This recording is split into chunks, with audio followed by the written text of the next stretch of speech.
Weekend Live. Now it is time for our Sunday political panel. Joining me is Ebony Bennett from the Australia Institute and Gideon Rosner from the Institute of Public Affairs. Hello to you both. Thank you so much for joining me. Great to be here. G'day, thanks for having me. A busy couple of days ahead. The Prime Minister will try to push for the world's largest free trade agreement when he meets leaders to discuss economic and security issues at the East Asia Summit in Thailand. Ebony, we'll start with you. This is no doubt an important couple of days for the Prime Minister, a big deal to try and push through. It's really important to understand that the East Asia Summit is critical for maintaining open communications across Asia, and so it's a forum that Australia needs to work really effectively. Unfortunately, without a coherent Asia policy or a strategy for engagement in the region, I think the most that we can hope for is that Scott Morrison shows up here. He's talked a lot about negative globalism at the United Nations while he was in the United States. No minister's really been able to effectively describe what that means, but I think for a lot of members of the public, free trade agreements make great headlines, but it's hard for them to understand what exactly they deliver to make their lives better in terms of their ordinary everyday life. So I think the trade agreement is probably the biggest news that's going to come out of the summit, but I'm not hoping for huge things out of Scott Morrison at this stage. Gideon, how important is it for the Prime Minister to step up here? There's a big trade agreement on the line, but also he's hoping to build on the relationship with China. Yeah, so look, obviously it would be a good thing if a free trade agreement was signed, particularly one of this size. I mean, look, Australia is an enormous country with a small population. We have relied on export markets basically since 1788, so it would be important for Scott Morrison to do whatever he can to make sure a deal is signed. In relation to building on the relationship with China, I think it's a two-way street, and I've been particularly dismayed to see but not surprised, I might say, to see Beijing's reaction to Marise Payne's very mild, very sensible comments on calling out China for its shocking and obscene and probably even criminal treatment of Uyghurs and other religious minorities in Western China. I think that, among other things, Scott Morrison needs to hold his nerve and to not buckle to Chinese oversensitivity and Chinese demands that we immediately stop calling out this terrible behaviour in these practices. And no doubt this will be certainly on the agenda over the next couple of days. Let's move on now. The Prime Minister announced this week that he's vowing to legislate against secondary boycotts, which could prevent environmental groups from targeting financial institutions that help fund mining projects. This morning, the opposition employment spokesman Brendan O'Connor slammed Scott Morrison for this. Here's what he had to say on Spears on Sunday. We're a democracy. And the right to protest is an important element of democracy, and it seems the Prime Minister has lost that. I mean, to me, this is a stunt by the Prime Minister, a thought bubble by our own bubble boy. Not real. There's no legislation being proposed. We haven't seen anything. It was, and I have to say, it smacked of intolerance, frankly. So a stunt and a thought bubble is what Labor is calling this proposal. Ebony, what do you make of it? Is this something that we need? Well, is Australia a democracy or not? In reality, this is nothing more and nothing less than a crackdown on free speech. The Prime Minister doesn't like climate activists, and they're having some great success at pressuring companies to really acknowledge that they have to do better on climate action, and so the government is trying to crack down on them being effective.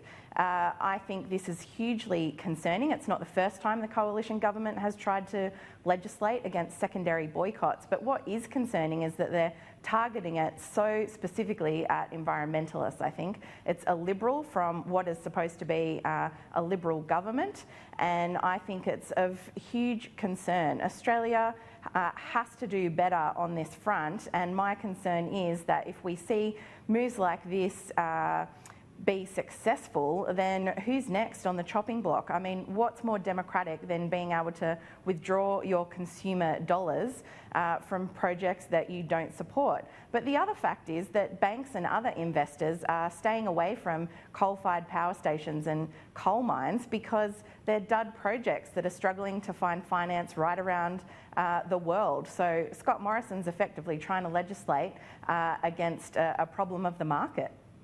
Gideon, is this proposal a crackdown on free speech?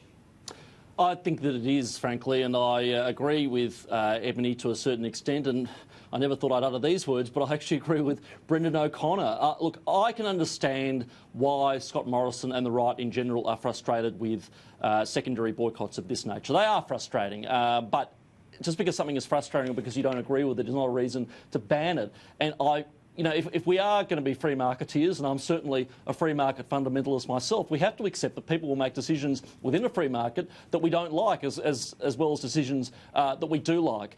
Look, what the right needs to do, frankly, is start running our own consumer action campaigns to actually beat the left at their own game here. If you don't like the fact that advertisers are pulling out of advertising on Sky, for example, which I think is cowardly and cheap of those companies to do, then we should need to start making a concerted effort to patronise companies that do advertise on Sky, whether it be fine patriotic companies like Harvey Norman or SEW Eurodrive or Domino's or any of the companies that have stared down the tiny vocal Twitter minority. That's how you beat these consumer boycotts, by actually showing that people power resides in the vast majority of quiet Australians who don't join in these campaigns. But to make them illegal, that's not the Liberal way, and I think it sets a very, very dangerous precedent, which will inevitably, as all these things are, be exploited by the left if and when they win government again. It'll be interesting to see if this one actually picks up speed and gets off the ground. Let's move on now. This week we saw the Aged Care Royal Commission released its interim report.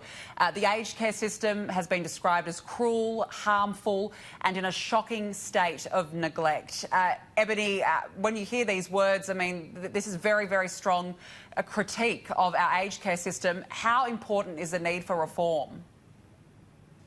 Yeah, it's a scathing report, and I think after 6 years of coalition government, a real indictment of their record in this sector, and one that we can't afford for them to stuff up any longer. Firstly, it's a matter of funding, and I think what we're seeing is that Scott Morrison's budget surplus is a deficit for the aged care sector. It's going to need more funding, and it's going to be really hard for Scott Morrison to justify a budget surplus come budget time if we haven't seen a significant investment such as required from this interim report into the aged care sector. Secondly, it's going to require structural reform. That much is clear. And I think if we look at climate policy, if we look at energy policy, if we look at the Murray-Darling Basin Plan and the problems there, there's very little evidence that the coalition government is capable of delivering complex structural reforms. But it's clear from this report we cannot afford for them to get this wrong. Gideon, is this a systemic issue or a lack of resource and investment into the industry over the years?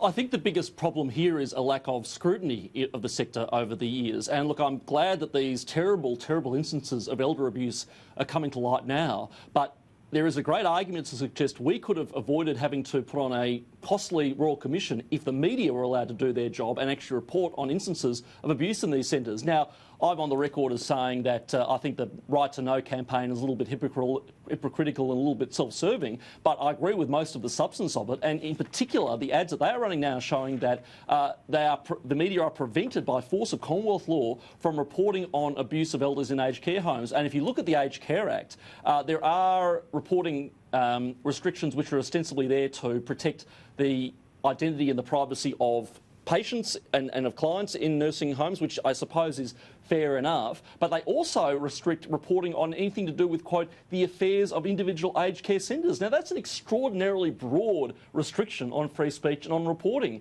And if we really want to see improvement in these places, the best thing we can do is allow the media to put the blowtorch on them in terms of scrutiny and let these terrible, terrible instances be reported for all to see. Because if I was in the position of sending a parent or a loved one to an aged care home, I would be mortified that I was not able, under Commonwealth law, to learn about the serious problems that are occurring at these centres.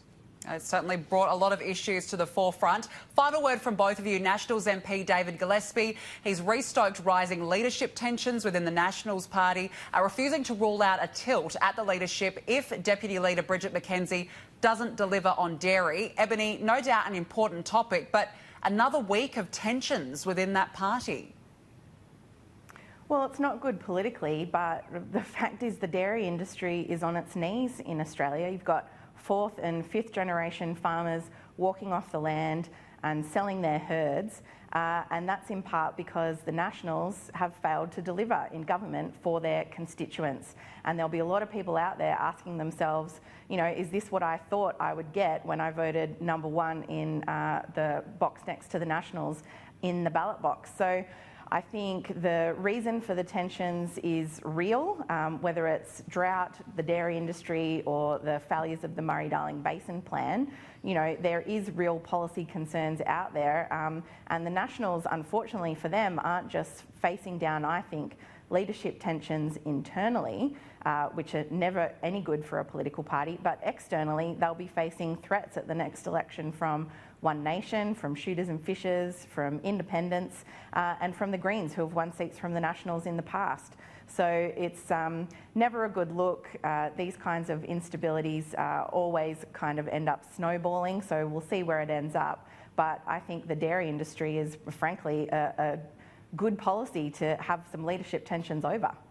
Gideon, finally, on your thoughts on the matter in general?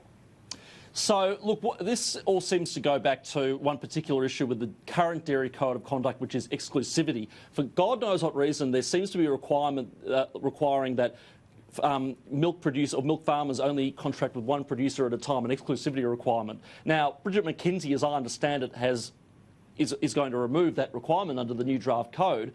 I think some Nationals want her to make such requirements unlawful. Now, I agree with, you know, removing the exclusivity requirement. I don't know why it was there to begin with. I don't think you can interfere with private contract by making it an unlawful clause to have in there. If some dairy farmer wants to contract with a producer for exclusivity, well, that's their free choice. On a political level, though, I think it would be a big mistake to remove Bridget McKenzie. I think she is intelligent. She is a hard-working minister. She's presentable.